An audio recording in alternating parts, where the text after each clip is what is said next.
Arsenic et Lunatic, une clique de barbares sur l'affiche Radio Blaster. On est particulièrement content d'accueillir un rappeur dont on a beaucoup soutenu l'album, un album qui a tenu toutes ses promesses, c'est Rof. Salut Rof. Salut. L'album en question, c'est le Code de l'honneur. Le Code de l'honneur. Tu peux nous dire deux mots sur ce qui s'est passé depuis la sortie de cet album, comment ça a été perçu Bah ça va, moi les échos, plutôt bien.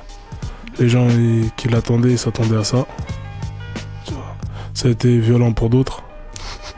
Parce qu'ils viennent, je crois qu'ils viennent de rentrer dans le rap.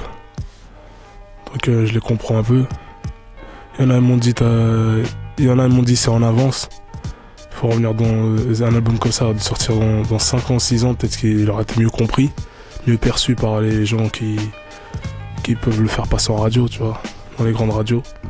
Ça n'a pas été trop dur la sélection des morceaux? Je dis ça parce que quand on avait à l'affiche reçu les premiers CD, il y a des morceaux qui sont pas retrouvés sur la version finale. Comment est-ce que tu fais ce choix pour le dernier moment où tu dois dire voilà ce qui va être sur l'album et ce qu'on va être obligé d'écarter? Comment ça s'est passé? Bah, c'est par rapport au format. Sur un CD, je crois c'est 74 minutes. Au pire 75 minutes 15. Enfin, je sais plus ce qu'on m'a dit. Et ils m'ont dit ça comme ça, donc on m'a dit il faut formater, faut découper, tout ça. Je dis vas-y, tant pis, on l'a fait, ça m'a fait mal pour des morceaux. Mais bon, c'est pas grave. Comment ça s'est passé la collaboration avec Phénomène Records? Parce que donc Phénomène c'est le TIN, dédicace d'ailleurs, il est pas loin derrière. Bah, je l'ai connu au studio à Porte de Clignancourt il y a à peu près, je sais pas, 6 ans, 7 ans, comme ça.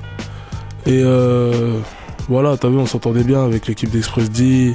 Nous on vient de Vitry, on vient de Mantes-la-Jolie, c'est banlieue, tu vois ce que je veux dire. Le courant il a passé direct, on a bien rigolé. Après question rap, on appréciait nous deux ce qu'on faisait, tu vois. Donc après, à partir de là, il voyait que je faisais mon nom. Il m'a proposé de faire un album parce que on me demandait de faire un album avant, tu vois. Faire un album, moi je faisais que des featuring, c'est tout. Et voilà, tu vois, j'ai accepté. Ça aurait été dommage, je veux pas accepter. Faut préciser quand même que t'es assez jeune, je crois que t'as à peine plus de... Non, j'ai 22 ans. 22. Et comment est-ce que il y a un truc qui surprend dans ton album, c'est que la plupart des morceaux sont effectivement assez violents, assez speed, et en même temps des morceaux comme Du fond du cœur sont finalement assez personnels, assez sensibles. Hein. Ça dépend des thèmes. Si je fais les nerfs à vivre, j'ai pas parlé de cœur dans les nerfs à vivre, tu vois. C'est que j'ai le nerf à vivre comme une rage dedans. Donc voilà. Après, il y a des morceaux comme Du fond du cœur où je parle avec le cœur, tu sais ce que je veux dire. Il y a des choses qu'on se dit pas et moi j'ose les dire, tu vois. Moi j'aime oser, tu vois ce que je veux dire. Faut savoir oser. La réalité dépend de tes couilles.